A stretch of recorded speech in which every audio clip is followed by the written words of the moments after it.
शिवाय हर हर भोले नमः शिवाय। ओम नमः शिवाय ओम नमः शिवाय हर हर भोले नमः सर्वांनी टाळी वाजवून नमः शिवाय ओम नमः शिवाय नमः शिवाय ओम नमः शिवाय हर हर भोले नमः शिवाय नमः शिवाय ओम नमः शिवाय हर हर भोले नमः शिवाय। ओम नमः शिवाय ओम नमः शिवाय हर हर भोले नमः शिवाय।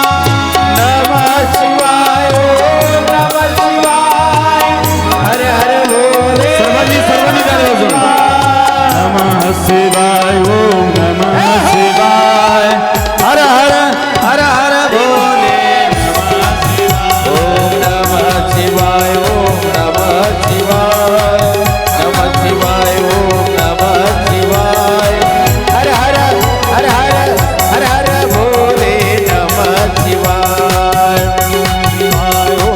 सर्वांनी टाळी वाजवून जय हो भोले नमः शिवाय ओम नमः शिवाय ओम नमः शिवाय हर हर भोले ओम नमः शिवाय ओम नमः शिवाय हर हर भोले नमः शिवाय बोलिए भोलेनाथ भगवान की जय उमापति महादेव की जय हर हर महादेव महादेव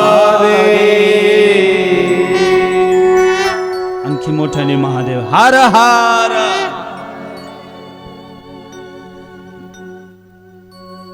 अधिक मासाचा सगळ्यांचा उपवास आहे का? जरा मोठ्याने हर हर। महादेव म्हणल्यावर बायको देव, गाडी देव, बंगला देव म्हणून काय हर हर। आता कसा आवाज निघाला? फुकट महादेव सुद्धा म्हणत नाही तुम्ही।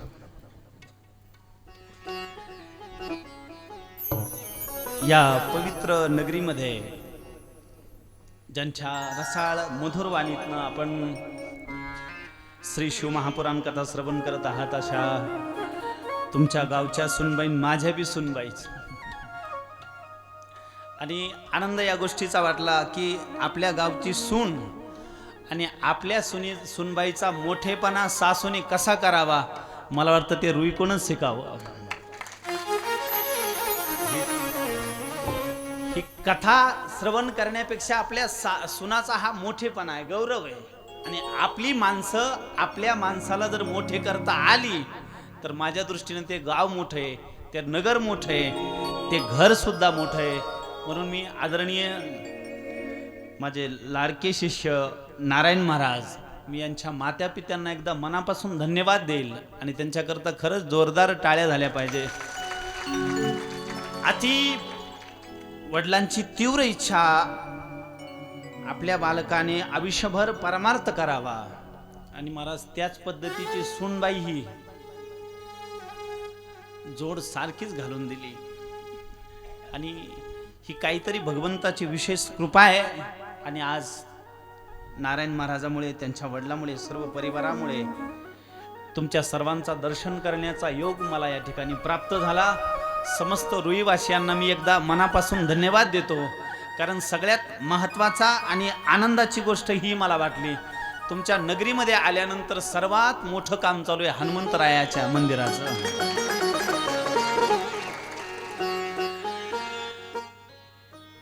अति सुंदर बांधकाम चालू आहे। पण माझी एक कळकळीची विनंती आहे, मंदिर पूर्ण होईपर्यंत आता उन्हाळ्याच्या सुट्ट्या आहेत, कोणीतरी एक जणांनी पुढाकार घ्या आणि रोज 7 वाजता हनुमंतरायाच्या या दरबारात हनुमान चालीसा चालू करा। नित्य हनुमान चालीसा झाली तर अति हनुमंतरायाला आनंद वाटेल, म्हणून एवढा एक नित्यक्रम चालू करा।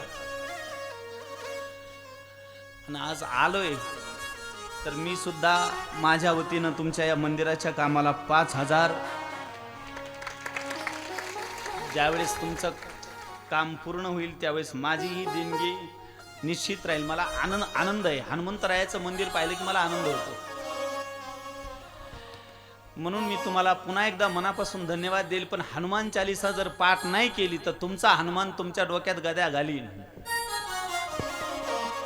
कोणता हनुमान? तुमचा कोणता? घरचा पेडा. मुलगी झाल्यावर काय वाटतं तुमच्याकडं? मुलगी झाल्यावर आणि पोरग झाल्यावर पेढे. कुठे पेढे? पेढे मारतात गावाला वेडे. मुलीची संख्या किती बाबर? इथं मुली जास्त आहेत का मुलं? कोणाची संख्या जास्त आहे? मुलीची. एकदा मुली करता टाळ्या वाजवा. पेढे आहेत माग काही विचार आहेत त्यांच्याकरताही टाळ्या वाजवा. त्यांनाही धन्यवाद. उपस्थित सर्वांना पुनश्च एकदा धन्यवाद देतो. सर्व संगीत मंच माझ्याबरोबर आलेले रामेश्वर महाराज, गणेश महाराज, सर्वांना मनापासून एकदा धन्यवाद. आणि आपण ज्याची कथा ऐकतो तो कोण आहे? आपण देवाची कथा ऐकतो का माणसाची? कोणाची? कोण म्हणलं देवाची? कोण म्हणलं देवाची कथा आहे? देवाची कथा ऐकत नाही तुम्ही. तुम्ही महादेवाची कथा ऐकताय. कोणाची कथा ऐकताय? महादेवाची. तुम्ही म्हणाल महाराज मग देव आणि महादेवामध्ये काय अंतर आहे? महादेवामध्ये आणि देवामध्ये अंतर काय आहे? जर कळालं तर टाळ्या वाजवा बरं. आधीच म्हणजे काहीच कळालं नाही. मी म्हटलं कळालं तर टाळ्या वाजवा. मी बोललोच नाही अजून, लगेच सुरू. कळाल्यानंतर टाळ्या वाजवा. देवाची कथा ऐकत नाही आपण, महादेवाची कथा ऐकतो. कोणाची कथा ऐकतो? महादेवाची. तुम्ही म्हणाल महाराज देवामध्ये महादेवामध्ये काय अंतर आहे? देवामध्ये आणि महादेवामध्ये अंतर हे मागितल्यानंतर जो देतो तो देव आहे. वाक्य परत आहे का? मागितल्यानंतर जो देतो तो देव आहे आणि न मागता देतो तो माझा महादेव आहे. म्हणून आपण कोणाची कथा ऐकतो? महादेवाची. आणि महादेवाला जर अति प्रिय काय असेल तर महादेवाला अति प्रिय राम नाम. कोणतं नाव? आता हा मास कोणता चालू आहे? या महिन्यामध्ये कोणाची उपासना करायला सांगितली? विष्णूची. अधिक महिना चालू आहे. या महिन्यामध्ये भगवान विष्णूची आराधना करायला सांगितली. पण या महिन्यामध्ये भगवान विष्णूला जर प्रिय काय असेल तर भगवान विष्णूला प्रिय महादेव आहे. म्हणून तुम्ही रुईवाशांनो अति भाग्यवान आहात. तुम्हाला या अधिक महिन्यामध्ये महादेवाची कथा ऐकायला मिळते. ही महादेवाचीच कृपा आहे. म्हणून मला वाटतं एकदा त्या महादेवाला धन्यवाद देऊ. डमरू वाले, काशी वाले, रुई वाले तेरा शुक्रिया, तूने जीवन में सब कुछ दिया. डमरू वाले, काशी वाले, नंदी वाले तेरा शुक्रिया, तूने जीवन में सब कुछ दिया. तूने जीवन में सब कुछ दिया. तूने जीवन में सब कुछ दिया. ताली ताली जय हो. हरि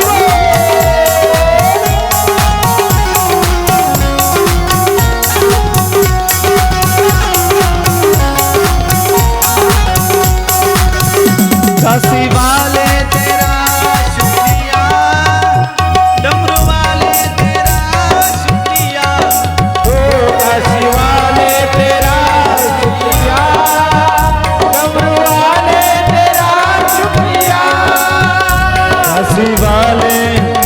काशी वाले तेरा शुक्रिया, तूने जीवन में सब कुछ दिया.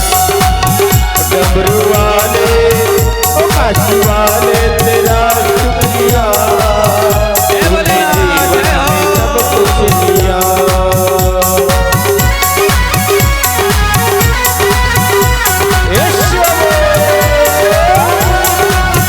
जय बोलो.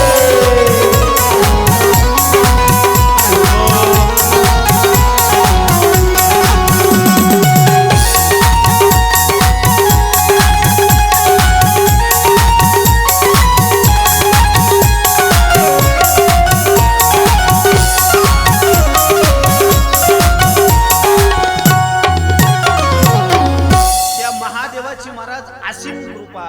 कारण शास्त्र म्हणत भाग्य उदयेन बहुजन्म समर्जितेन तत्सत्संगमं च लभते पुरुषो यदा वै.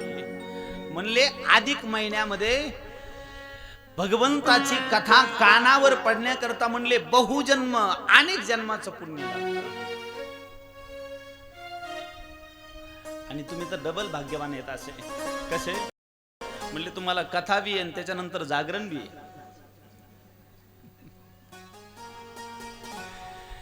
मला सगळंच लक्षात ठेवावं लागतं. कारण असं तुम्हाला वाटू नको की आता हा बाबा बसलाय आमचं जागरण जाईल. बिलकुल नाही. आणि माझी खरोखर इच्छा होती की सुनबाईनं सांगावं मी ऐकावं. कारण मी श्रावणापासून सांगतोय आणि सांगणाऱ्याला कधी कधी ऐकायला जर मिळालं तर दोन शब्द काहीतरी नवीन ऐकणाऱ्या सांगणाऱ्याच्या कानावर पडतं. ज्ञानाची महाराज भर होती. म्हणून सांगणाऱ्याने असं कधीच कोणाला समजायचं नाही की हा माझ्यापेक्षा लहान आहे आणि मी त्याचं कसं ऐकू. आपल्याला सगळ्यात मोठा हाच ताप आहे आपला. घरामध्ये सुद्धा तीच परेशानी आहे. वर्ग म्हणतं पप्पा घेऊ नका, वर्ग म्हणतं पप्पा घेऊ नका गाडी. पण बाप घेतल्याशिवाय राहत नाही. काय गाडी. कारण रुई मध्ये कोणी घेत नाही. काय एक जणीला चिमणी करायची ती चिमणी. चिमणी माहितीये ना, लाईट गेल्यानंतर अंधार होतो म्हणून चिमणी. ती गावात बाटली शोधत होती. तिला अख्ख्या गावात बाटली सापडली. तिला गेवरायला जावं लागलं. कशा करता कशाची.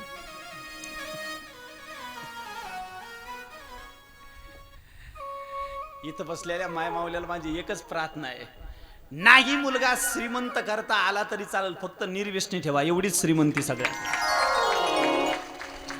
फक्त श्रीमंती महाराज काहीच कामाची नाही. जर मुलगा व्यसनाधीन गेला असेल तर इथं बसलेल्या माय माऊलीला माझी प्रार्थना आहे, महादेवाला पाणीच घालू नका. कशा करता त्याचं जमाव त्याचं जमाव त्याचं जमाव. कशा करता एकीचं वाटोळ करा करता. म्हणून निर्व्यसनी मुलगा राहावा असं वाटत असेल तर माझी एक कळकळीची विनंती आहे, हनुमंतरायाच्या मंदिरामध्ये उद्यापासून हनुमान चालीसा पाठ चालू करा. आयुष्याच्या शेवटच्या क्षणापर्यंत तुमचा मुलगा व्यसनाधीन जाणार नाही.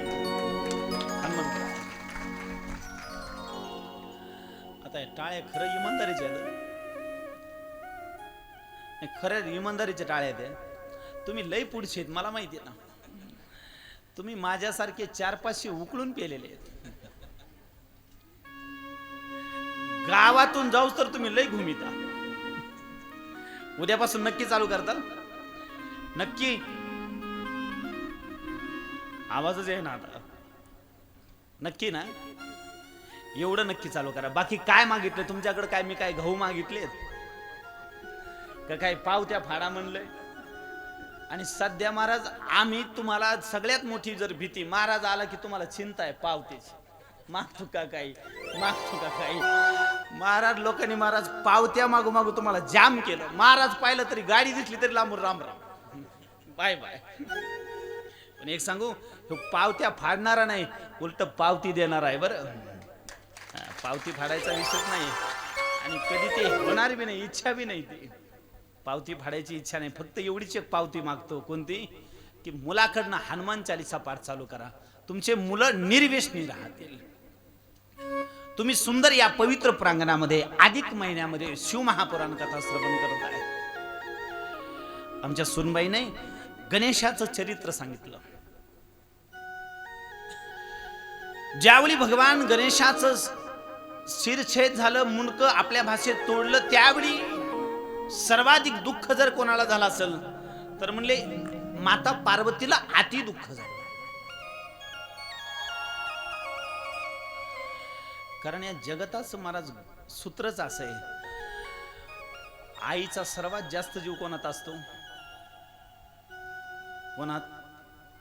मुलात. आणि बापाचा सर्वाधिक जीव जर कोणात असेल तर मुलीत.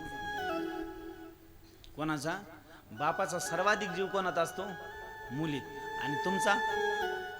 तुमचा पेड्यात. पेडा जर 8ला उठला तर म्हणते झोप झोप, थांब तुझा बाप जाऊस तर झोप, नाही तर बाप जाऊस तर म्हणते मागच्या रूम मध्ये पड, तुझा बाप गेला की मी तुला पुढे घेते. पण आणि पोरगी जर 8ला झोपली तर 8 पर्यंत झोपली तर म्हैस आहे का, आणि कसं होईन, राशील का येशील. आता पुढचं काही सांगायची गरज आहे का, आपला एकच तालुका आहे. महाराज मुलीमध्ये अधिक जीव बापाचा. बाप जर जेवला नाही तर महाराज मुलीला अति दुःख होतं. आणि स्त्रीचा सर्वाधिक जीव जर कोणामध्ये असेल तर स्त्रीचा मुलामध्ये अधिक जीव असतो. हा गणेश जे आहेत हे भगवान गणेश माता पार्वतीचे पुत्र आहेत. आणि एक सांगू, माझ्या महादेवाचाच एक परिवार अलौकिक परिवार आहे. महादेवाच्या परिवारामध्ये महादेवाचे पेशल कार्तिक भगवान आहेत. कार्तिक भगवान कोणाचे आहेत? महादेवाचे. आणि गणपती पेशल पार्वतीचे. या जगतामध्ये महादेव आणि पार्वतीची जोडी असे. जर कार्तिक भगवंताचा DNA टेस्ट केला तर त्यामध्ये पार्वतीचा संबंध नाही. आणि महाराज गणेशाचा DNA टेस्ट केला की महादेवाचा तिथं केवळ. गणपती बाप्पा कोणाचे? पार्वतीचे. पण तुम्ही जर कधी लक्ष देऊन रामायण जर ऐकलं ना तर रामायणामध्ये असं वर्णन येतं, ज्यावेळी महादेव आणि पार्वती लग्न मंडपामध्ये आले त्यावेळी महादेवाने पार्वतीने सर्वात अगोदर पूजा कोणाची केली? कोणाची? गणपतीची. कोणी? महादेव आणि पार्वतीने कोणाची पूजा केली? गणपतीची. आणि गणपती कोण आहे? पार्वतीचा. गणपती कोण आहे? पार्वतीचा मुलगा. जर गणपती पार्वतीचा मुलगा आहे तर लग्न मंडपात कसा? आहे की नाही ताप? गणपती कोणाचा मुलगा आहे? पार्वतीचा. मग मला सांगा, तुमच्या लग्नात तुमचं पोरग होतं का? सरळ विचारतो म्हणजे लवकर लक्षात येतं ना. जवळची बात, मामा तुमच्या लग्नात होतं का?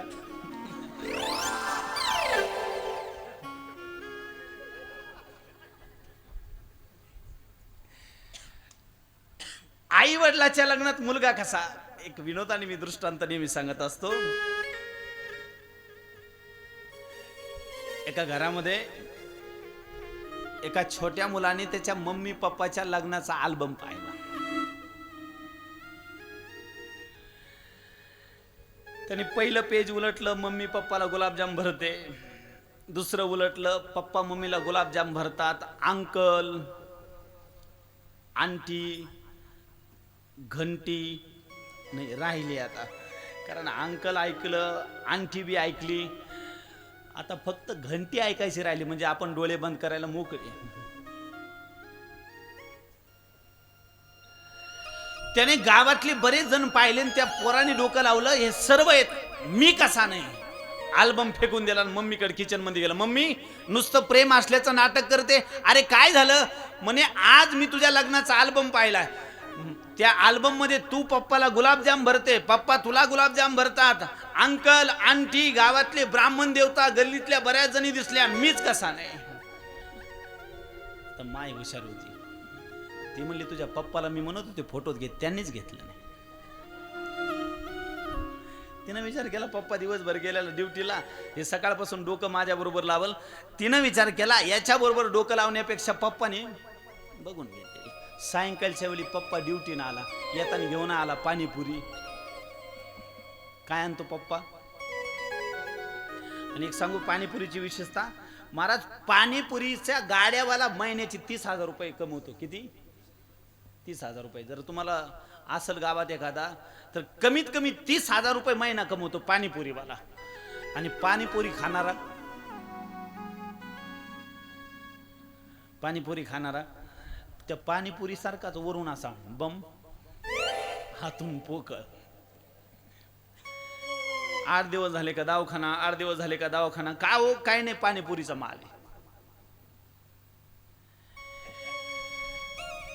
आता खेळ राहिले नाही, खेळताना पोरं दिसत नाही, खाणं काही चांगलं राहणार नाही. आणि महाराज या संसाराची विशेषता, ज्याच्या घरी दूध आहे त्याचं पोरग दूध खात, आणि ज्याच्या घरी दूध नाही ते शेजाऱ्या कोण अर्धा लिटर आणतं, त्याच्यात अर्धा लिटर पाणी आणि 2 भाकरी पोरग चुरून खात. या प्रपंचाची विशेषता पहा महाराज. शास्त्र म्हणतं लहानपणापासून जर बालकाला गाईचं लोणी दिलं तर म्हणले अति तेजस्वी बालक. गाईचं लोणी जर खायला दिलं महाराज, गाईच्या तुपाचे लोण्याचे एवढे फायदे. शास्त्र म्हणतं गर्भवती मातेनं, ॲव्हरेज सांगतं, जर गर्भवती मातेनं आपल्या नाभीमध्ये गर्भस्थ अवस्थेमध्ये जर गाईचं तूप टाकलं तर म्हणले, नाभीमध्ये जर तूप टाकलं तर म्हणले बालक अति सुंदर जन्माला येतो, तेजस्वी जन्माला येतो. कशाने? गाईच्या तुपाने. आणि जर रुईमध्ये गाई असेल तर मी म्हणतो तुम्ही पुण्यवान आहेत. पण मला वाटत नाही, चेहरे तुमचे तेव्हा सांगतात. गाईचे चेहरे वेगळे, म्हशीचे चेहरे. गाईचे चेहरे दूध खाणारा टवटवीत दिसतो, आणि म्हशीचं आता चेहऱ्यावरून मी सांगतो बरं, म्हशीचं प्रमाण मला तरी 100% वाटतं जास्त आहे. आणि तुमचं गाव म्हणजे फेमस आहे कशाला? रेशम का माल. प्रसिद्ध गाव आहे तुमचं. आनंद आहे. एकदा तुमच्याकरता तुम्ही टाळ्या वाजवा. असं वेगवेगळ्या क्षेत्रामध्ये माणसं आपली पुढे जाताना आनंद वाटतो. मी काय सांगत होतो, पप्पा सायंकाळच्या वेळी आला, पाणीपुरी घेऊन आला आणि पोराच्या हातात पाणीपुरी दिली. त्याने पाणीपुरी फेकून दिली. काय झालं? काही नाही म्हणे, आज बिलकुल बोलू नका. झालं काय म्हणे? तो म्हणला मी तुमच्या लग्नाचा अल्बम पाहिला, तुम्ही मम्मीला गुलाबजाम भरता, मम्मी तुम्हाला गुलाबजाम भरते, अंकल आंटी गल्लीतले सर्व दिसले. म्हटला मीच कसा नाही? बापाने पोराचे कानामागं बाजूले, मूर्खा, माझ्या लग्नात तू कसा? जसं बापाच्या लग्नामध्ये मुलगा शक्य नाही, मग जर महादेव आणि पार्वती हे जर पती पत्नी आहेत, जर भगवान गणेश पार्वतीचा मुलगा आहे, तर म्हणले लग्ना अगोदर गणेश कसा? आहे की नाही समस्या? तुम्ही आजपर्यंत कशा माना आलेला? सुनबाईला प्रश्न करावा नाही का, गणपती कस काय? आता विचारता ना तुम्ही, आता फक्त भांडू नका.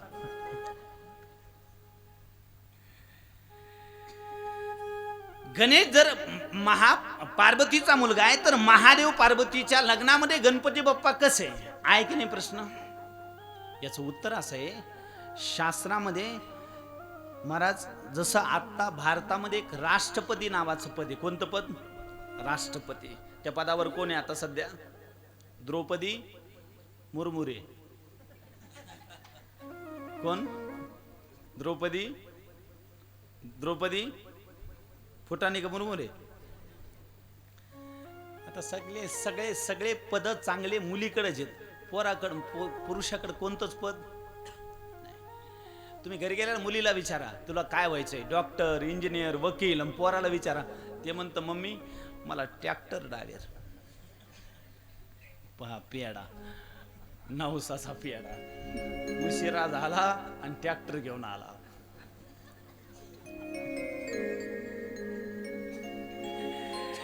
महाराज तुम्ही घरी गेल्यावर मुली चेक करा, मुलं चेक करा. यांचं अक्षर पहा, यांचं अक्षर पहा. मुलीचं दप्तर पहा, मुलाचं दप्तर पहा. हे शाळा सुटली का दारातून दप्तर टाकून देतं, जय भोलेनाथ कल मिलेंगे. आणि दुसऱ्या दिवशी जर 7:30ला शाळा असेल, मम्मीला म्हणतो माझं मम्मी दप्तर. तुझ्या पप्पाला विचार. महाराज मुलगी शाळेला जाण्या अगोदर रात्री पूर्ण दप्तर व्यवस्थित कंप्लीट अभ्यास करणार. आणि इथं बसलेल्या 99% आई मुलाचा अभ्यास करतात का नाही तुम्ही मुलाच्या? आणि ज्या वयात तुम्हाला गणित सोडायचे होते त्या वयात काय केलं नाही का? धरू तुम्हाला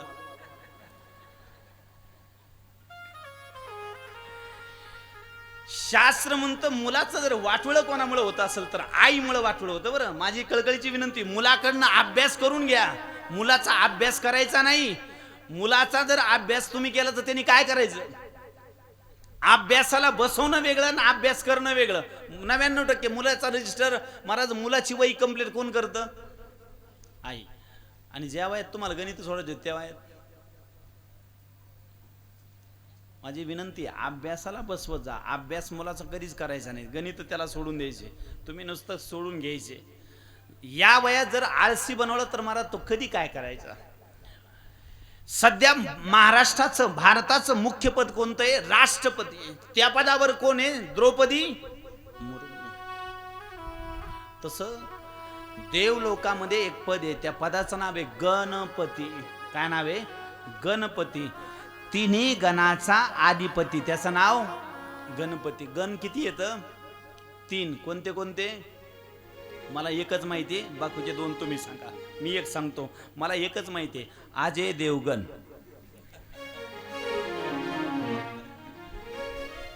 तर त्याचे मला त्याच्यानंतरचं काय माहिती, आमच्या तेवढाच होता म्हणून. त्याच्यानंतर मी काय चित्रपट काय पाहिला नाही म्हणून आता तेवढा आमच्या वेळेस होता. त्याचे पुढचे गण वाढले असते ना, का गणगण वाढली? गण कोणते आहेत? गण कोणते आहेत? 3 गण आहेत. कोणते? तुमची पत्रिका घेऊन जर तुम्ही ब्राह्मण देवताकडे किंवा ज्योतिषाकडे गेले तर ते सांगतात मुलगा किंवा मुलगी राक्षस गणाची आहे, मानव गणाची आहे किंवा देवगणाची. या तिन्ही गणाचे अधिपती, त्यांचं नाव गणपती. या गणेशाचं ज्यावेळी महादेवाच्या घरी प्रागिट्यकरण झालं त्यावेळी असं वर्णन येतं, सर्व देवतांना अति आनंद झाला आणि सर्व देवता गणपती बाप्पाच्या दर्शनाकरता निघाले. ज्यावेळी गणेशाच्या दर्शनाकरता निघाले त्यावेळी मला सर्व देवतांनी यावं, गणपती बाप्पाची सुंदर स्तुती करावी, पार्वतीला मोठा आनंद व्हावा. आणि प्रत्येक जण स्तुती करतोय, प्रत्येक जण माझ्या मुलाची वाहवा करतो. महाराज, आईला याच्यापेक्षा मोठा आनंद काय?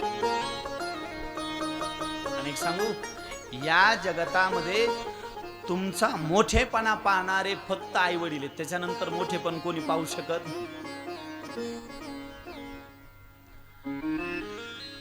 भाऊ सुद्धा भावाचं मोठेपण पाहू शकत नाही.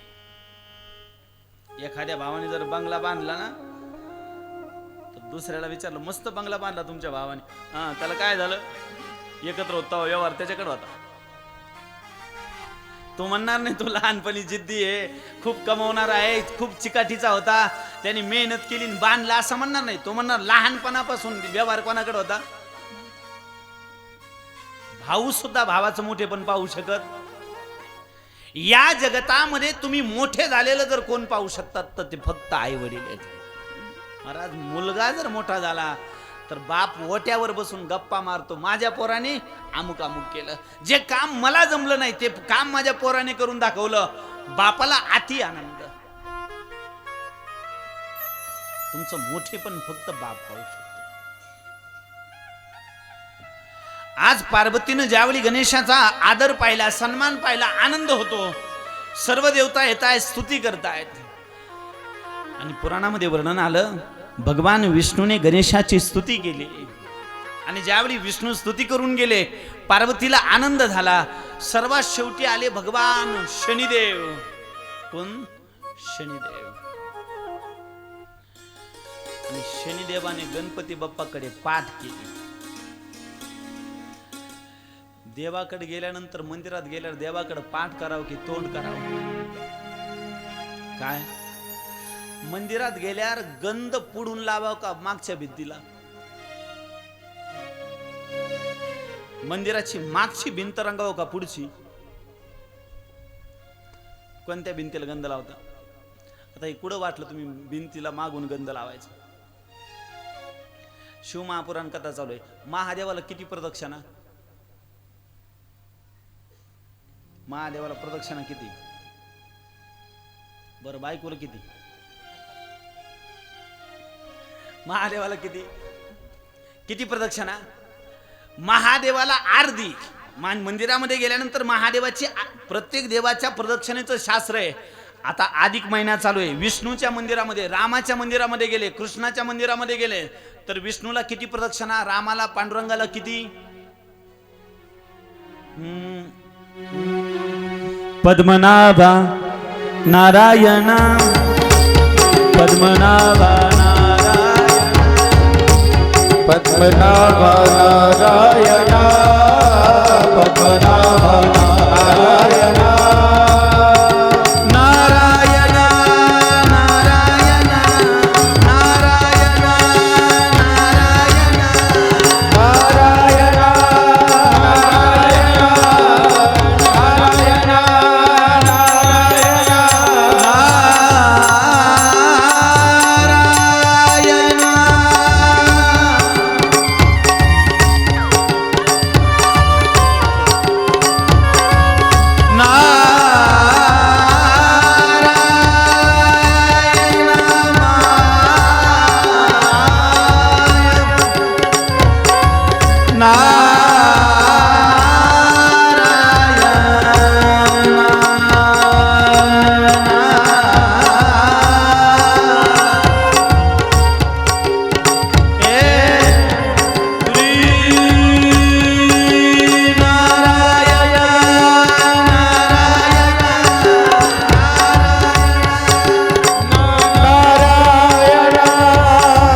अधिक महिना चालू आहे.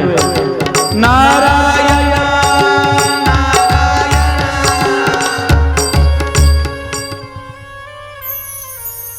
मोठ्याने म्हणा. नारायण नारायण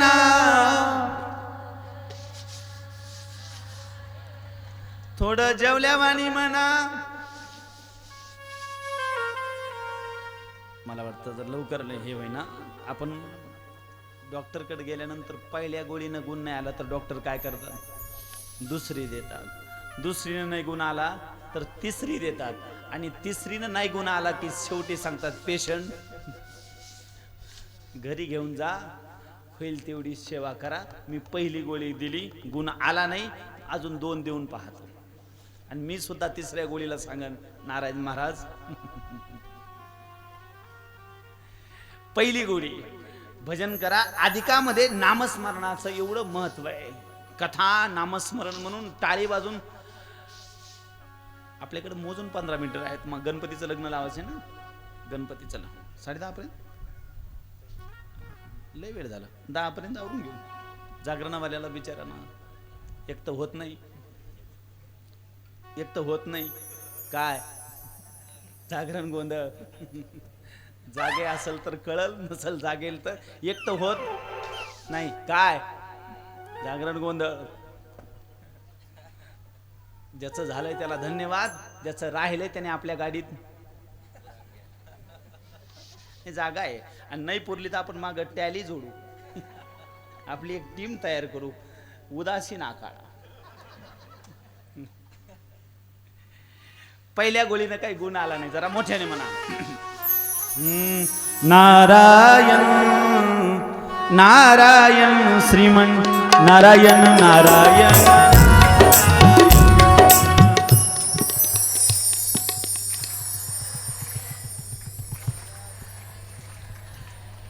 एक मिनिट माय मावल्यानं तुम्ही थांबा. फक्त आमच्या पुरुष मंडळीचा आवाज आहे का? पुरुष मंडळी इकडे बसलेली, तिकडे पाठीमागे बसलेली, इकडे समोरची फक्त पुरुष मंडळी. पुरुष मंडळीला विनंती आहे, जर तुमचा यांच्यापेक्षा कमी आवाज आला तर उद्याचे भांडे तुम्ही घासायचे. पुरुष मंडळी सगळे आली बरं त्याच्यात, नारायण महाराज सहित. कारण पुरुष मंडळी सगळे आले. उद्याचे भांडे कोणाकडे? पुरुष मंडळीचा जर आवाज कमी आला तर पुरुष मंडळी फक्त तिकाडी इताडी सगळी मंडळी, पुरुष मंडळी फक्त माय मावलेनं तुम्ही थांबा, बघा यांचा आवाज नंतर आपला धमाका. 1 मिनिट हा, फक्त पुरुष मंडळी माय मावलेनं तुम्ही थांबा. पुरुष मंडळी सावधान. नारायण नारायण श्रीमन नारायण नारायण.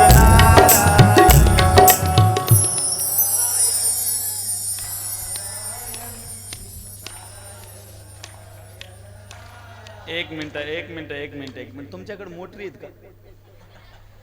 मोटरी लाईट जाती का? मोटर बंद पडते का? नाही, डायरेक्ट चालू येतं. पावसाळ्यापासून चालूच आहेत का? जाते ना लाईट. मग लाईट गेल्यानंतर जर एखादा तिकडं मोटरीकडे असेल तर तुम्ही आवाज देता नाही. कसा आवाज देता? मोटर. एकाचा आवाज किती लांब जातो? कमीत कमी 400-500 तर जातो की नाही? मग इथं किती संख्या आहे? आवाज कुठं जायला पाहिजे तुमचा? कमीत कमी फाट्यापर्यंत आपल्या. एकदा परत पुरुष मंडळी. नारायण नारायण श्रीमन नारायण नारायण नारायण.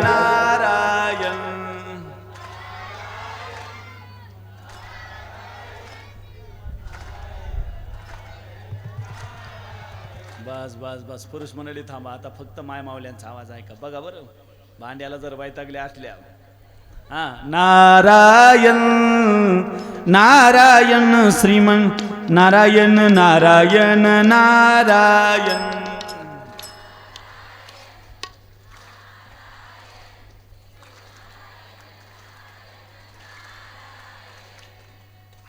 काय करायचं? जातानी तुमची घासणी साबण घेऊन जा, कारण यांची घासणी तुमच्या हाताला येणार. कारण यांनी घासून ती पार. सर्वांनी हात वरती. नारायण नारायण श्रीमन नारायण नारायण. जय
विचार करत होतो. पांडुरंगाला किती प्रदक्षिणा? गावात पांडुरंगाचं मंदिर आहे. किती प्रदक्षिणा? लक्षात ठेवा, अधिक महिना चालू आहे बरं. किती प्रदक्षिणा पांडुरंगाला? पांडुरंगाच्या मंदिरामध्ये गेल्यानंतर पांडुरंगाला 4 प्रदक्षिणा. किती? 4. जर तुम्ही 1 प्रदक्षिणा केली आणि शास्त्र म्हणतं 1 प्रदक्षिणा करून जर तुम्ही घरी आल्या तर म्हणले तुम्हाला दोष लागतो. आतापर्यंत म्हणा हेच केलं आम्ही. शास्त्र म्हणतं पांडुरंगाच्या मंदिरामध्ये गेल्यानंतर 4 प्रदक्षिणा माराव्यात. नसल 4 प्रदक्षिणेला वेळ तर शास्त्र म्हणतं कमीत कमी 2 प्रदक्षिणा कराव्यात. 1 प्रदक्षिणा केल्यानंतर दोष लागतो.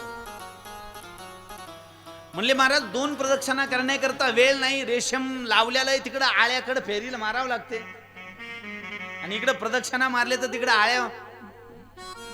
मग काही पर्याय व्यवस्था सांगा. शास्त्राने पर्याय व्यवस्था दिली. म्हणले पांडुरंगाच्या मंदिरामध्ये 1 प्रदक्षिणा मारली की दुसरी प्रदक्षिणा मारण्याकरता जर वेळ नसेल तर शास्त्र म्हणतं तुम्ही देवासमोर स्वतःला प्रदक्षिणा मारायची. काय करायचं? स्वतःला. किती शास्त्राला दया आहे तुमची पा. स्वतःला 1 प्रदक्षिणा मारून घ्यायची. म्हणले तुम्हाला 1 प्रदक्षिणा केल्याचा दोष लागत नाही. पांडुरंगाच्या मंदिरामध्ये गेल्यानंतर एक प्रदक्षिणा नाही, पांडुरंगाला किती? 4, महादेवाला अर्धी, गणपतीला गणेश मंदिर आहे, सगळे मंदिर आहेत म्हणा, गणपतीला 3, किती? 3, देवीला 1, देवीचं जर मंदिर असेल तर देवीला 1, देवीच्या मंदिराला 1 प्रदक्षिणा. काही ठिकाणी कल्पभेदानुसार अंतर आलं, काही ठिकाणी 3 प्रदक्षिणेचं शास्त्र येतं. ह्या सर्व कल्पभेदानुसार आहे, परंतु कलियुगामध्ये म्हणले 3 किंवा 1 प्रदक्षिणा देवीच्या मंदिरात मारायचे असं शास्त्र आहे. सूर्याला 7, सूर्याला किती? 7 प्रदक्षिणा. कायम लक्षात ठेवा, कारण आपल्याकडे पंचदेवताची पूजा, प्रत्येकाच्या देवघरामध्ये गणपती, महादेव, विष्णू, देवी आणि सूर्य हे 5 देवता असावेतच. कमी जास्त असले तर चालल, अधिक जर असतील तर फक्त नदीत नेऊन सोडू नका, कारण तुमची आणायची लय गाय, नेऊन सोडायची लय गाय. एखाद्या महाराजाने काही सांगितले की उचलली. आणि कळकळीची दुसरी विनंती आहे, ज्या देवाची पूजा करता त्या देवाला काहीतरी नाव द्या. बिगर नावाचा देव काहीतरी नाव द्या. आणि एक दुसरी विनंती आहे, ज्या देवाची पूजा करता त्या देवाजवळ 5 मिनिट चर्चा करत जा, बोलत जा देवाबरोबर. ती काय मूर्ती नाहीये, तो साक्षात देव आहे. रोज 5 मिनिट त्याच्याबरोबर बोलायचं. मी तर म्हणतो, सुख झालं तरी त्याला सांगायचं, दुःख झालं तरी त्याला सांगायचं. परंतु दुःख झालं की शेजारणी जवळ जाऊन रडत बसती. तुला वाटतं का शेजारणीला लय दया आहे तुझी? ती लय भारी आहे. देव सांगो सुख दुःख, देव सांगो सुख दुःख, देव सांगो सुख दुःख, देव सांगो सुख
पूजा करता त्या देवाची अतिविश्वासाने पूजा करा. आपल्याकडे एवढं बारीक बारीक शास्त्र आहे. शास्त्र म्हणतं, ज्या देवाची पूजा करतात त्या देवाची पूजा करत असताना त्या देवाचं आसन तुमचं बसायचं स्पेशल स्वतंत्र असलं पाहिजे. कथेला येताना सुद्धा आसन आणत जा. एका आसनावर बसायचं खूप मोठं महत्व आहे. देवपूजा करताना नवरा बायकोचं सुद्धा वेगवेगळं आसन असलं पाहिजे. दोघात एक आसन नाही. देवाचे नॅपकिन सुद्धा शास्त्र म्हणतं, 2 जर देवता असेल तर दोघांचे वेगवेगळे. आता मला सांगा, बायकोचा रुमाल नवऱ्याला चालतो का? आता मी केली नाही म्हणून विचारलं, तर मला तुम्हाला विचारायची गरज असते का? मीच सांगितलं असतं पटकन. चालतो का बायकोचा रुमाल नवऱ्याला, नवऱ्याचा बायकोला? नाही. मग देवाला कसे बरं सगळी एकच? बरं ते बी देवाचे रुमाल काय त्याचे थाड झालेले, भावच नाही. करायचं म्हणून करायचं.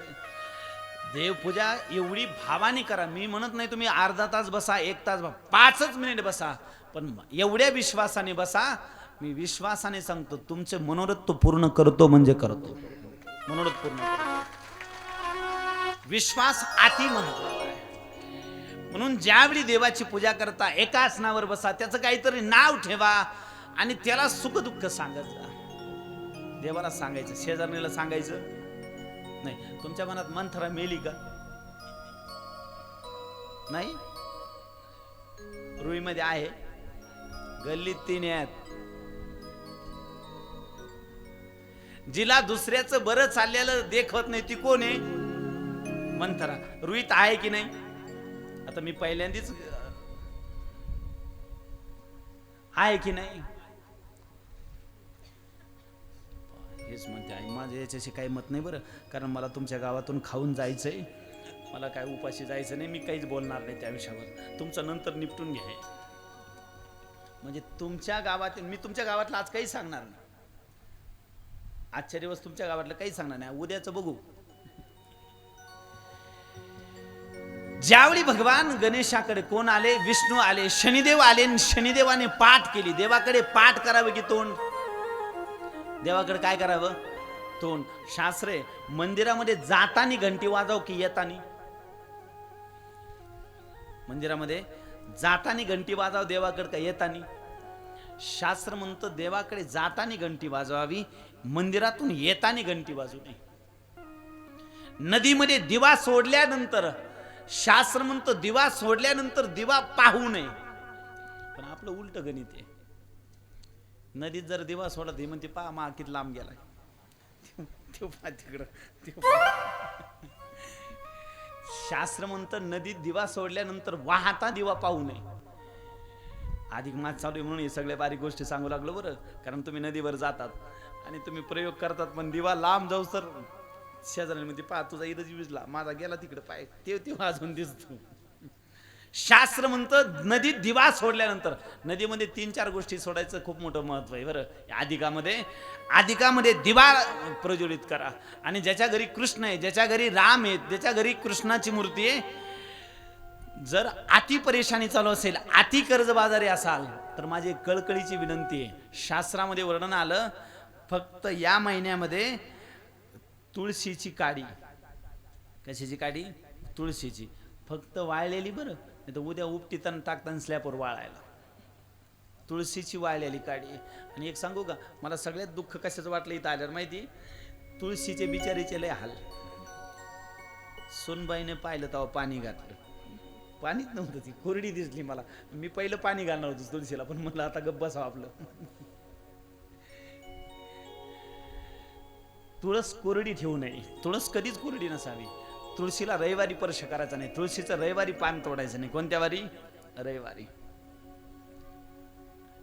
एरवी वांग खाल्ल्यानंतर महाराज मरण जर आलं तर शास्त्र म्हणतं अधोगती आहे, पण अधिकामध्ये वांग खाण्याचं महत्व आहे बरं. अधिकामध्ये ब्रह्मपुराणामध्ये वर्णन आलं, अधिक महिन्यामध्ये वांग खाऊ शकता. अधिक महिन्यामध्ये दान करायचं शास्त्र आहे.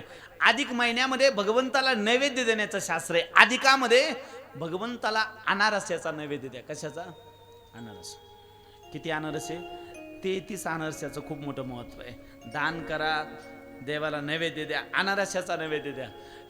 देवाला देत असताना शास्त्र म्हणतं दिवा लावत असताना ज्याच्या घरी गावरान गाई आहे, अति कर्ज बाजारी आहे, अशा व्यक्तीने तुळशीच्या काडीनं जर दिवा लावला. कशाच्या काडीनं? तुळशीच्या. आता तुम्ही म्हणाल तुळशीच्या काडीने कसं दिवा लावायचा? काही काही लय टेन्शन येतं. मी एका ठिकाणी सांगितलं, जर पतिदेव दारू पित असतील, व्यसन जर करत असतील, तर गाईच्या तुपामध्ये खडी साखर टाकून सकाळी त्यांना नाश्त्यानंतर ते तूप खायला द्यायचं. 20 ग्रॅम तुपामध्ये खडी साखर टाकून ते खायला द्यायचं. कोणाला? नवऱ्याला. महाराज एक माय माऊलीनं मला विचारलं, महाराज मी खाल्लं तर जमन का? आता म्हणलं दारू कोण पित आहे? ती म्हणली महाराज नवरा. म्हणलं मग तू कशाला खाती? कधी कधी असं कन्फ्युजन होतं, गोंधळ होतो. आता तुम्हाला बऱ्याच जणीला प्रश्न पडला असेल, नेमका तुळशीच्या काडीनं दिवा लावायचा. आता कशी लावायचा? ज्यावेळी वाळलेली तुळशी तुम्हाला जर मिळाली तर तिला महाराज त्या काड्या, छोट्या छोट्या काड्याच्या पेटीपेक्षा मोठ्या काड्या करायच्या, त्याला थोडीशी पुढं रुई कापूस हे करायचा, आणि ती काडी तुपात भिजून त्या जर काडीनं दिवा लावला तर शास्त्रामध्ये वर्णन आलं, एक दिवा लावल्यानंतर 10,000 दिवे लावल्याचं पुण्य मिळतंय. किती हजार? 10,000. म्हणून अधिकामध्ये ज्यांच्याकडे गावरान गाई आहे, आणि माझी एक कळकळीची विनंती आहे, गावरान गाईचं दूध विकायचं नाही बरं. शेजारी म्हणत असते मला देवपूजाला लागतंय, बिलकुल नाही. आणि जर विकायचं असलं तर 500 रुपये लिटर. किती रुपये? 500 रुपये. तुम्ही म्हणाल महाराज कोण घेईल लिटर? नाही कोणी घेतलं तर दोघं नवरा बायको पिऊन घ्या. फुकट गाईचं दूध द्यायचं नाही महाराज, कलियुगामध्ये गाईचं दूध म्हणजे अमृत आहे, अमृत. काय आहे? कलियुगातलं अमृत आहे. इथं बसलेल्या किती जणांकडे गावरान गाई आहे? हात वरती करा, बरं वाटन जर मला. वा वा, यांच्याकरता टाळ्या वाजा. बरं या अंदाज जरा गावरान गायवाल्याचं बरं आहे. भगवान करो तुमच्या आणखी गायी वाढो, समृद्ध परिवार हो, आणि ज्याच्याकडे म्हशी आहेत त्याचं बी कल्याण हो, आणि त्यांच्या पोटी सुद्धा पुत्र येणारा म्हशीच्या. महाराज, वासरामध्ये वगारामध्ये अंतरी बरं. तुम्हाला वासराचं आणि वगाराचं अंतर सांगतो मी, लवकर लक्षात येईल तुम्हाला. 100 गायी जरी गोठ्यात असल्या तरी सोडल्याबरोबर जे आईला प्यायला जातं ते वासरू गाईचं. 100 गाईमध्ये डायरेक्ट आईकडे जातं. आणि गोठ्यात जर महाराज 10 म्हशी असल्या तरी जे लाता खात खात आईकडे जातं ते वगरू. तुम्ही सोडून पहा वगरू. वगरू जर दूध प्यायला सोडलं तर पहिलं मालकाला डुसणी मारत, पहिली उंदळी मालकाला. ते मग मालकाने एक ठोकाटून दिला, ते म्हणतो रॉंग नंबर. मग पळत पळत गोठ्यात जातं. गोठ्यात गेलं का दुसऱ्याच म्हशीच्या सडाला पिऊ लागतं. तिनं लात मारली का ते म्हणतो रॉंग नंबर. लाता खात खात जे आईकडे जातं ते वगरू, आणि डायरेक्ट आपल्या आईकडे जातं महाराज ते गाईचं वासरू. आता मला सांगा, ज्याने 9-10 महिने गर्भात राहिले त्याला त्याची आई कळत नाही, मग मला सांगा म्हशीचं दूध पिणाऱ्याला आई वडील कळतील का? तुम्हाला पोरं सांभाळावं, तुम्हाला वाटतं की नाही पोरांनी म्हातारपणी सांभाळावं? वाटतं की नाही? जर तुम्हाला वाटत असेल तुमच्या पोरांनी तुम्हाला म्हातारपणी सांभाळावा, तर मी तुम्हाला व्याजगा देऊन सांगतो, जर तुम्ही त्याला गाईचं दूध पाजलं तर महाराज तो म्हातारपणी तुम्हाला सांभाळणार म्हणजे सांभाळणार. आणि जर का म्हशीचं पाजलं, मी गॅरंटी देत, शास्त्री महाराज, ज्या वगाराने आईच्या गर्भामध्ये राहून त्याला आई कळाली, तुमच्या घरच्या कोणाला पोराला कशी आई वळीकडे. आणि मग सध्या एकच रडगा नाही, काय पोरग सांभाळत नाही, पोरग सांभाळत. आमच्यासारखे दिसले की लय पाना फुटत तुम्हाला. येऊन जाऊन बाबा पोरग सांभाळत नाही, बाबा पोरग सांभाळत नाही. कशा दूध पाजलं? म्हशी. कसं सांभाळीन? ज्यावेळी महाराज मुलाला दूध तुम्ही कशाचं पाजता, त्यावेळी तुम्ही ज्या दिवशी दूध पाडलं त्या दिवशी कन्फर्म आहे. म्हणून लहानपणापासून हे निश्चित करा, ज्या घरामध्ये गाई आहे त्या घरामध्ये पूर्वी माणसं दारू पित नव्हते. गावात क्वचित बोटावर मोजण्या एवढे माणसं काय पित होते?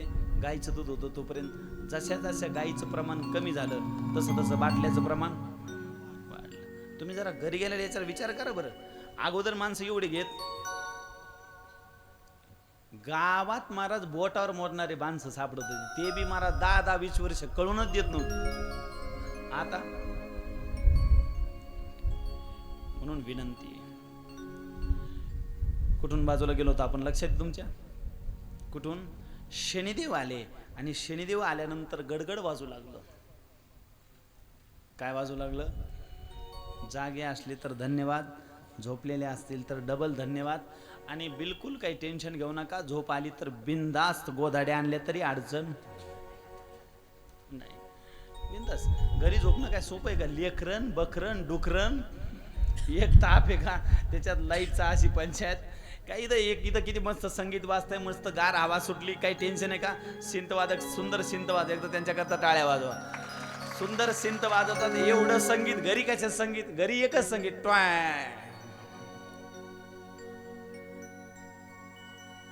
म्हणून तुम्ही पहा म्हातारपणी माणसाची मान कशी हालती, कशी आडवी, आणि बायकोची का बरं? तुम्ही जरा म्हातारे माणसाचं निरीक्षण करा. बायकोची मान उभी हलती आणि नवऱ्याची आडवी. का बरं? कारण हिला आणा मानायची सवय असते.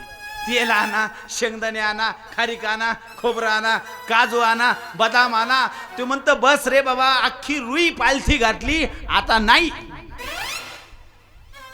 म्हणून मान आडवी हलती. आता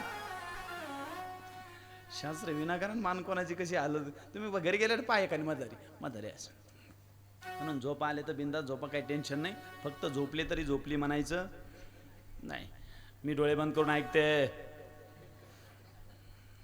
आणि जर अशा मागं पुढं होऊ लागल्या का ग मागं पुढं नाही कथा माझ्या अंगात आली झोपली म्हणायचं नाही, कारण इथं कोणाला झोप येत नाही. इथं झोपायला सुद्धा काय लागतंय, काय लागतं, बिलकुल झोपत जा. उद्या गोधाड्या आणल्या तरी उद्या सुनबाई यांना टेन्शन देऊ नका. उद्या येताना तुम्ही दुरड्या बी घेऊन आले तरी अडचण नाही. भूक लागली की आपली सुरू, खालच्या खाली चालू द्यायचा रगडा, वर काही टेन्शन नाही. आता राहिले तर कितवा दिवस आज, बस 2 दिवस राहिले. आणि सुनबाई खुश आहे की नाही, एकदा सुनबाई करता टाळ्या वाजवून तुमच्या. आणि भगवान करो रुईमध्ये सगळ्यांना महाराजच सुना भेटो. किती नशिबान जोडी. दोघही कथा दोघही सत्संगामध्ये याचा खूप मोठा लाभ आहे महाराज. भजनामध्ये या 2 जणांनी भजनामध्ये राहणं म्हणजे शास्त्र म्हणतं कुळामध्ये एक जरी हा बाप भगवंताचा भक्त जन्माला आला तर 21 पिढ्याचा उद्धार होतो. किती 21 म्हणजे इकडच्या 21 आणि तिकडच्या 21. मला वाटतं यांनी पेशल वाटून घेतले. यांनी इकडच्या 21 घेतल्या त्यांच्या तिकडच्या आणि यांनी इकडच्या. आमच्यात तसं नाही, आम्हाला एकट्याला जिम्मेदारी आली. 21 पिढ्याचा उद्धार होतो महाराज. मुलं सात्विक जन्माला येतात, भजनानंदी मुलं जन्माला येतात. म्हणून माझी कळकळीची विनंती आहे, एवढा अधिकाचा लाभ तुम्हाला मिळालाय, अति प्रेमाने श्रवण करा. आणि तुमची संख्या पाहून तर मला आनंदच वाटतोय, कारण गावात तुमच्या अतिच भक्तिमय वातावरण आहे. तुमचे चेहरे सांगतात गावाला अति हरी कीर्तनाचा भजनाचा छंद आहे, नाद आहे, त्याच्यामुळे एवढं उपस्थित आहे. कुठून बाजूला गेलो आपण, कुठून शनिदेव. ज्यावेळी शनिदेवाने महाराज गणपतीकडे पाठ केली, आईला राग आला. ए शनी, म्हणले माझ्या मुलाकडे पाठ करतो. शनिदेवाने सांगितलं आई मी जर तुझ्या मुलाकडे पाहिलं तर म्हणले माझ्या शनीची वक्रदृष्टी पडेल, आणि वक्रदृष्टी पडल्यानंतर शनीची 7.5 वर्षाची. म्हणले का असं शनिदेवा. त्यावेळी शनिदेवाने सांगितलं आई मला माझ्या पत्नीचा शाप आहे. शनिदेव कोणाचे मुलगा आहेत, शनिदेवाच्या मुलाचं पप्पाचं नाव काय, सूर्यदेव. आईचं नाव, आईचं नाव गया. काय आईचं नाव गया, आईचं नाव छाया. सूर्याच्या शनीच्या आईचं नाव काय आहे, छाया. या त्रैलोक्यामध्ये एकच असा देव आहे की त्या देवाच्या डोळ्यात डोळे घालून दर्शन करता येत नाही. कोणाच्या, शनिदेवाच्या. शनी मंदिरात गेल्यावर कधी देवाच्या शनिदेवाला डोळ्यात डोळे घालून पाहायचं नाही. शनिदेवाच्या चरणाचं दर्शन शनिदेवाच्या डोळ्यात डोळे घालून कधी पाहायचं नाही. इतर देवाच्या डोळ्यात डोळे घालून दर्शनाचं खूप मोठं महत्व आहे. कृष्ण मंदिरामध्ये गेले डोळ्यात डोळे घालून दर्शन करा. मला शास्त्र आहे देवाच्या चरणापासून तर डोक्याच्या केसापर्यंत दर्शन करावं. कुठून, चरणापासून तर डोक्यापर्यंत दर्शनाचं शास्त्र आहे. वरतून खाली जावं का खालून वर यावं, श्रीमंतीतून गरीब व्हावं का गरिबीतून, कसं कसं बरं वाटतं, गरिबीतून श्रीमंत व्हावं. मंदिरामध्ये गेल्यानंतर जर चरणापासून डोक्यापर्यंत निरीक्षण केलं तर शास्त्र म्हणतो तो भक्ती श्रीमंत होतो. देवाचं दर्शनाचं शास्त्र आहे. मंदिरामध्ये गेल्यानंतर देवाच्या डोळ्यात डोळे घालून पाहावं फक्त शनिदेवाला सोडून. आज शनिदेव म्हणू लागले आई मला माझ्या पत्नीचा शाप आहे. शनिदेवाच्या पत्नीचं नाव आहे कंकाली. काय नाव, हे सूर्याचे पुत्र असल्यामुळे अति सुंदर. सूर्य कसा आहे, सुंदर आहे, म्हणून अति सुंदर. आणि महाराज सुंदर असल्यामुळे यांच्याकडे भेटण्याकरता अप्सरा यायच्या. आणि संसाराचा स्वभाव आहे बरं, जी गोष्ट तुम्ही सोडली ती तुमच्या लय मागे लागते. वाक्य जर कळालं, तुम्ही काही सोडा, जी गोष्ट तुम्ही सोडाल ती तुमच्या जास्त माग. मला सांगा इथं बसलेले प्रत्येक जण पैशा मागे पळतात. किती परेशान आहेत तुम्ही पैशामुळं. ज्या गोष्टीच्या पाठीमागे जास्त पळाले किती जास्त तुम्हाला पळवते. हा नेमच आहे महाराज. तुम्ही जर शेतात गेले ना हरणाच्या पाठीमागे पळू लागले तर येतं का हाताला ते. तसं संसारात महाराज नोटाच्या मागे किती पळा, वरचा पडला स्लॅब खालची फरशी राहिली. वरची फरशी पडली, खालची भीत ढासळली. ज्याच्या मागे पळाल महाराज ते जास्तीच लांब पळतं. ज्याचा महाराज तुम्हाला वीट येते तुमच्या मागे येतं. मग एक सांगू, जर देवाच्या मागे पळालं की महाराज धन ऑटोमॅटिक तुमच्या पाठीमागे येतं. कोणाच्या पाठीमागं? आता मी तुम्हाला एकदम जवळचं बोलतो, जवळचं. जर खरंच विचार केला तर महाराज लोकांचं लय शिक्षण झालेलं आहे. तुम्हाला जरा शास्त्र बोलतो, तुम्हाला ते पटत नाही. आता पोटात दुखतं कधी मध्ये ते जाऊ द्या. पण मला खरं बोलायचं आहे. मला सांगा, महाराज लोकांचं खूप शिक्षण झालेलं आहे का? तुमच्या गावात लाख रुपये पगार पाडणारा सुद्धा फोर व्हीलर मध्ये फिरत नाही. आणि महाराजाचं शिक्षण किती? तो कशात फिरतो? फोर व्हीलर मध्ये. का बरं? त्याचं कारण आहे, जो लक्ष्मीपतीची पूजा करतो लक्ष्मी त्याच्या पाठीमागं. महाराज हरिनाम घेणारा, भगवंताचं नाव घेणारा, महाराज त्याचं नाव घेतलं की ऑटोमॅटिक लक्ष्मी त्याच्या मागे येते म्हणजे येते. आता आम्ही तुम्ही संसारामागं पळालो, पैशामागं पळालो की महाराज लवकर होतच नाही. म्हणून कोणामागं पळा? कोणामागं? देवामागं पळालं की महाराज लक्ष्मी ऑटोमॅटिक तुमच्या पाठीमागे येते म्हणजे येते. म्हणून माझी कळकळीची विनंती, जास्त पैशामागं पळणं, कमवू नका या मताचा मी बिलकुल नाही. कमवा, फक्त त्याच्या मागं पळू नका. महाराज हरी मागं पळालं की लक्ष्मी येते. तुम्ही नेमकं उलट करता. मला सांगा, जर बाईला जेवायला बोलवलं, बाईला जर जेवायला बोलवलं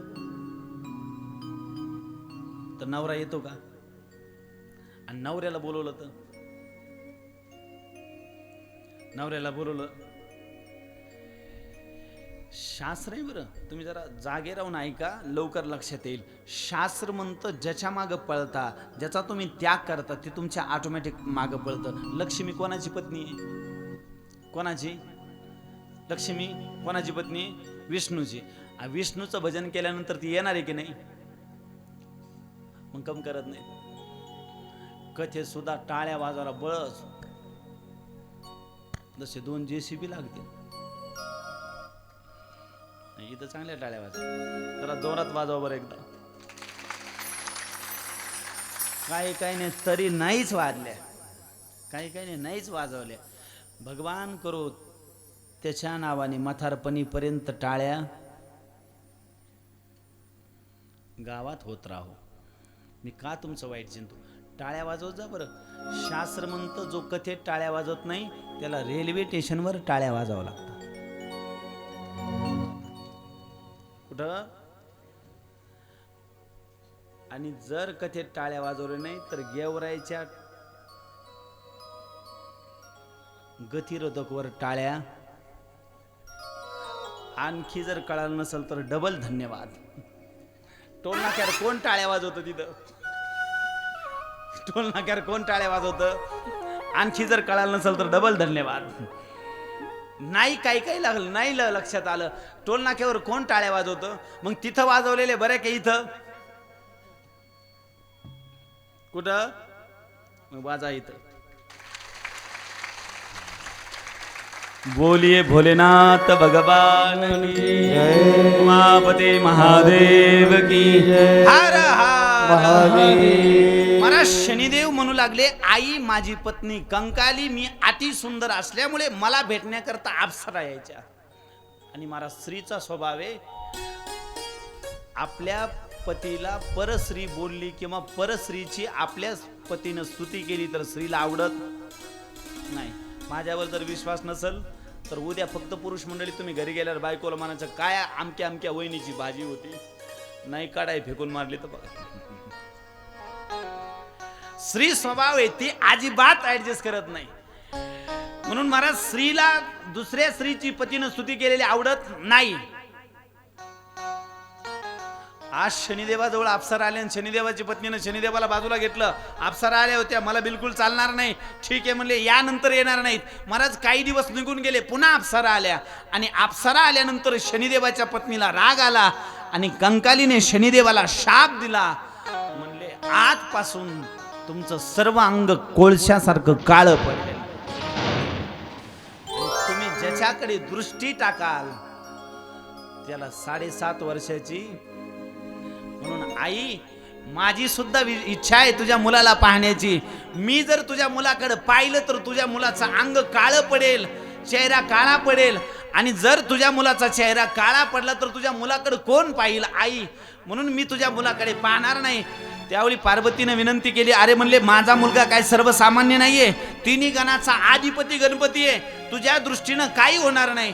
महाराज त्यावेळी बळजबरीने शनिदेवाला पाहण्याकरता विनंती केली. शनिदेवाची दृष्टी पडली आणि दृष्टी पडल्याबरोबर गणपती बाप्पाचा चेहरा काळा पडला. आणि महाराज काळा चेहरा पडल्यानंतर पार्वतीने मनामध्ये विचार केला, कोण याच्याचे दर्शन घेईल, कोण याला अग्रपूजेचा मान देईल. महादेवाला विनवणी करू लागली, देवा तुम्हीच अशी काहीतरी लीला करा की जेणेकरून माझ्या मुलाला सुंदर मुखडा प्राप्त होईल. डोळे बंद करून महादेवाला विनवणी करते. जय शिव महादेवा, जय शिव महादेवा, दया करो. जय शिव महादेवा, दया. सर्वांनी टाळी वाजवून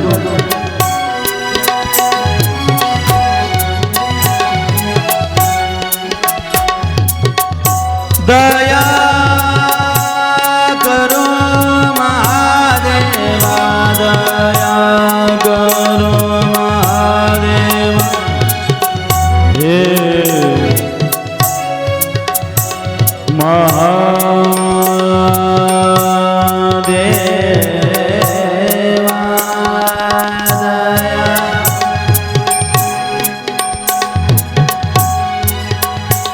दया करो महादेवा, दया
माझ्या मुलाकरता तुम्ही दुसऱ्याचं मुंडकं तोडलं, हे पाप का केलं? त्यावेळी महादेव सांगू लागले, देवी एक सत्य कथा सांगतो. म्हणले, हा जो गणराज आहे, हा जो गजानन आहे, हा पूर्वजन्मी शापित आहे. हा जो हत्ती आहे, हा पूर्वजन्मी शापित आहे. एक वेळा दुर्वासा ऋषी वैकुंठामध्ये गेले आणि वैकुंठामध्ये गेल्यानंतर भगवंताने स्वतःच्या गळ्यातली वैजयंती माळा दुर्वासाच्या गळ्यात घातली. शास्त्र म्हणतं, गुरुने गळ्यात घातलेली माळ तिचा अपमान होऊ नाही. तर बरेचसे असे मेंबर आहेत, महाराज सप्ताह आला का, महाराज मला माळ खरी करा, मला माळ घालायची. 15 दिवस सप्ताह होऊन गेला, खुंटीला ठेवली गेला धाब्यावर. असे बरेचसे माळकरी आहेत, असे बरेचसे माळ सप्ताह आला की लय अंगात येते. आणि सप्ताह झाला की पुन्हा महाराज माळ गळ्यामध्ये घातली की तिचा अनादर होऊ नये. शास्त्र म्हणतं भगवंताची माळ आहे ती. कोणाची माळ आहे? ज्याच्या हाताने घातले तो तुमचा गुरु आहे, परंतु ती माळ कोणाची आहे? भगवंताची. या दुर्वासाच्या गळ्यामध्ये भगवंताने स्वतःच्या गळ्यातली वैजयंती माळा घातली. वैजयंती माळा घातल्यानंतर घड्याळीत पाहिलं तर 10:30 झाले. किती झाले? 10:30. हे असं होतं पा मामा, आपला गोंधळच असा आहे. मला सवयच अशी बेकार आहे, मी 5-5, 6 तास बोलतो. बरं, हे काही एकच कथा नाही, मी श्रावणापासून बाहेर आहे. कधीपासून? श्रावणापासून. दिवसाच्या 2 असल्या 3 असल्या तरी थकत नाही, कारण दुसरा काही धंदाच नाही डोक्यात, टेन्शनच नाही. त्यामुळे मला असा वेळेचे जरा अवघड काम आहे, म्हणून मी कीर्तन शक्यतो घेतच नाही. त्याच्यामुळे आज आलो, कीर्तन तुम्ही करून घ्या. कारण कीर्तनाचं ना आपलं जमतच नाही, कारण 3 तास बोलायची, 4 तास बोलायची सवय, कीर्तन 1 तास, त्याच्यात विठ्ठल विठ्ठल अर्धा तास, पुढं मेळ जमतो आपला. त्यामुळं आता कमीत कमी जागरण गोंधळ नसतं तर मी तुम्हाला 12 वाजेपर्यंत बसवलं असतं. आता ही कथा संक्षिप्त सांगतो, पटकन सांगतो, मला वेळ घ्यायला आवडणार नाही. तुम्हाला बाहेर पुन्हा कार्यक्रमावाल्याला आपल्यामुळे अडचण नको म्हणून संक्षिप्त सांगतो. पुराणामध्ये वर्णन आलं, ती माळा वैजयंतीची माळा दुर्वासा वैकुंठामध्ये आले आणि वैकुंठामध्ये आल्यानंतर ती माळा इंद्राच्या गळ्यात घातली. इंद्राला वाटलं मी राजा देवाचा आणि माझ्या गळ्यात शिडी माळ मला टाकून दिली. ती माळ हत्तीच्या गळ्यात टाकली, हत्तीनं ती पायाखाली तोडली. दुर्वासाने शाप दिला, ए इंद्र तुला अभिमान झाला, म्हणले तुझं इंद्रासन जाईल. हत्तीला शाप दिला, ए हत्ती तू मदांध झाला, मी तुला शाप देतो, म्हणले तुझं मुंडकं इथून तुटून पडल. महाराज तोच हत्ती कालांतराने जन्माला आला, पूर्वशापित असल्यामुळे महादेवाने त्याचं मुंडकं तोडलं आणि कोणाला जोडलं? गणेशाला जोडलं. पार्वती इथपर्यंत थांबली नाही. पार्वती म्हणली, देवा हे झालं मला या मुंडक्याचं कारण, पहिल्या मुंडक्याचं काय? म्हणली पहिल्या मुंडक्याचं काय? हे झालं नवीन मुंडकं. म्हणले माझ्या मुलाचं पहिलं मुंडकं, याचं काय करायचं? महादेवाने वरदान दिलं, देवी आजपासून हे मुंडकं चंद्रलोकामध्ये चंद्राकडे राहील. आणि म्हणले जो कोणी कलियुगात चतुर्थी व्रत करेल, जोपर्यंत तुझ्या मुलाचं पहिलं मुंडकं पाहत नाही तोपर्यंत त्याचं चतुर्थी व्रत पूर्ण होणार नाही. म्हणून तेव्हापासून तर आतापर्यंत आपण चतुर्थीच्या दिवशी काय पाहतो? चंद्र. का तर गणपतीचं पहिलं मुंडकं कोणाजवळ आहे? चंद्राजवळ आहे. म्हणून चंद्र पाहण्याचं शास्त्र आहे. फक्त एका चतुर्थीचा चंद्र पाहायला जमत नाही. कोणत्या? ज्या दिवशी आपण गणेशाची स्थापना करतो त्या दिवशी जर चंद्र पाहिला तर म्हणले कलंक लागतो, डाग लागतो, काहीतरी शाप लागतो. त्या दिवशी चंद्र पाहायला जमत नाही. एरवी चंद्र पाहायला चालतो. भगवान सूर्य म्हणतात ऋषींनो, गणपती बाप्पा कार्तिक भगवान मोठे होऊ लागले आणि लग्नाचा प्रश्न निर्माण झाला. महादेवाने शेवटी महाराज आत घातली, जो पृथ्वी प्रदक्षिणा करून अगोदर येईल त्याचं लग्न. अगोदर महाराज कार्तिक भगवान मोरावर बसून प्रदक्षिणा करण्याकरता निघून गेले. गणपती बाप्पाने आई वडिलाला प्रदक्षिणा केल्या आणि प्रदक्षिणा केल्यानंतर गणपती बाप्पाचा रिद्धी सिद्धी बरोबर सुंदर विवाह संपन्न झाला. तोच विवाह आपण अवघ्या 5 मिनिटाच्या आत या ठिकाणी संपन्न करणार आहोत. चला, नवरीचे मामा, नवरदेवाचे मामा, लवकरात लवकर नवरदेव नवरीला घेऊन या. लग्नाची तयारी करा. अंतरपटा, अक्षदावाल्यांना विनंती, अक्षदा वाटा. वऱ्हाडी मंडळीला विनंती आहे, जेवणाची व्यवस्था काल्याच्या दिवशी केलेली आहे. चला, नवरीचे मामा, नवरदेवाचे मामा, आहेरवाल्या मंडळीनं कपाट, फ्रीज, टीव्ही, एसी त्याच्या उजव्या बाजूला आणून ठेवायचं आहेर. चला नवरीचे मामा, नवरदेवाचे मामा, लवकरात लवकर नवरदेव नवरीला घेऊन या. चला मित्रमंडळ, चला पुढे या मित्रमंडळ. अक्षदा वाटाल, चला पुढं. अक्षदावाल्यांना विनंती, अक्षदा द्या. सर्वांनी भगवान गणेशाचं रिद्धी सिद्धीचं या ठिकाणी स्वागत करायचं आहे. हो दूल्हा बन करके, हो दूल्हा बन करके गणेश जी चले जिस घड़ी. दूल्हा बन करके, ओ दूल्हा बन करके गणेश जी चले जिस घड़ी. उनका दूल्हा ही बनना गजब का गया, उनका दूल्हा ही बनना गजब का गया. ओ दूल्हा, ओ दूल्हा, ओ दूल्हा बन करके, ओ दूल्हा, ओ दूल्हा, ओ दूल्हा बन करके गणेश जी ओ दूल्हा बन करके गणेश जी चले जिस घड़ी. दूल्हा बन करके गणेश जी चले. हरि बोल. जय हो, जय गणेश.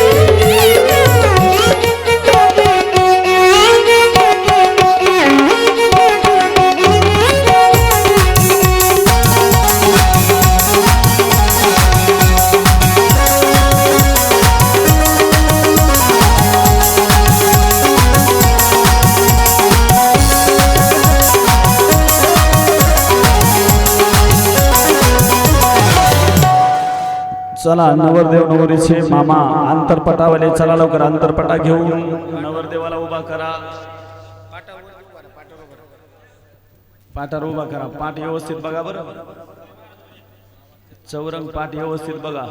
चला अंतरपटा धरा. या ठिकाणी अक्षता आल्या का सर्वांना? रिद्धी सिद्धी आणि गणपती करता जोरदार टाळ्या वाजवा. आपल्याच गावातील कन्या रिद्धी सिद्धी आणि गणेशाच्या रूपामध्ये जरा जोरदार टाळ्या वाजवा. अंतरपटा धरा. चला लवकर मामा, करायची का सुरुवात? शुभ मंगल सावधान,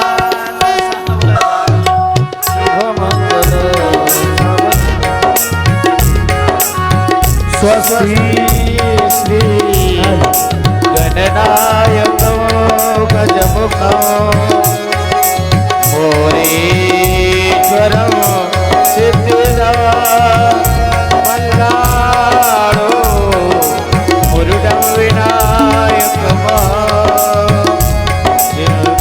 चिंतामणि सेवरो वेदाद्री गिरिजात्मकं सुवरदं विघ्नेश्वरं ओदरं ग्रामे राजन संस्थिता गणपति कुर्यात् सदा मंगलं शुभ मंगल सावधान सावधान शुभ मंगल सावधान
वास शाखान पातुचे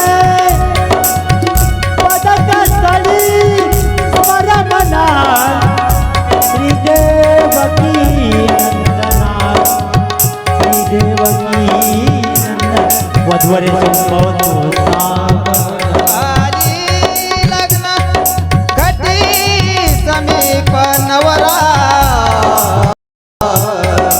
घेऊन यावा घरा. ग्राह्य ते मधुपर्क पूजन करा. अंधार कटा दे धरा. द्रष्टा वधूवरा न करणे दोघे करावी उभी. वादंत्रे बहुगलबला करणे सूर्या सदा मंगलम सावधान. तदेव लग्नं सुजनं तदेव ताराबलं चंद्रबलं तदेव विद्याबलं चंद्रबलं तदेव लक्ष्मीपती देव सावधान होता वाजंत्री सावंत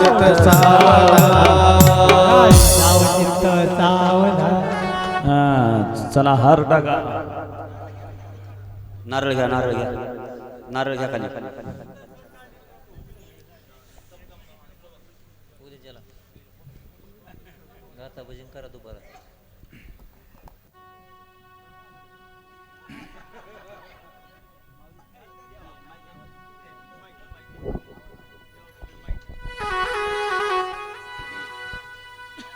आज वेळात वेळ काढून श्री हरिभक्तपारण आदरणीय प्रेममूर्ती आमचे सर्वांचे लाडके गुरुजी यांनी वेळात वेळ काढून आपल्याला सर्वांना आशीर्वाद रूपी आपल्याला एक दिवसाची कथा सांगितली. कारण उद्यापासून त्यांना 2 कथा आहेत बुलढाण्याकडं. कारण खूप दिवसापासून इच्छा